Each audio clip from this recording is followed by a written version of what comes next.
Hi நண்பர்களே, ஒரு முக்கியமான பதிவு, ரொம்ப வருத்தமான பதிவும் கூட. கடந்த ஒரு வருஷமாக நான் இங்கே சிவகங்கை மாவட்டத்தில் இந்த மாதிரி நிறைய தேவாரங்கள் ரோடு ஆக்சிடெண்ட்டில் இறந்து கிடக்கிறத பார்த்துருக்கேன். ரொம்ப கவலையான ஒரு விஷயமா இருக்குது.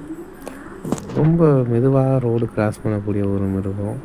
தயவு செஞ்சு வாகனத்தில் போகிறவங்க இரவில் ரொம்ப கவனமாக போங்க. இந்த மாதிரி விலங்குகள் ரோடு கிராஸ் பண்ணுறத பார்த்தா தயவு செஞ்சு கொஞ்சம் நிப்பாட்டி அது கிராஸ் பண்ணோன்னா போங்க. இது ரொம்ப அரிய வகை விலங்கு. இது சிவகங்கை, திண்டுக்கல் மாவட்டங்களில் தான் இப்போ எஞ்சி இருக்குது. ரொம்ப அழிவின் விளிம்பில் இருக்க ஒரு விலங்கு. தயவு செஞ்சு அது ரோடு கிராஸ் பண்ணும்போது கொஞ்சம் பார்த்து மெதுவாக வண்டியை நிப்பாட்டி அது போகணுன்னு போங்க. நன்றி.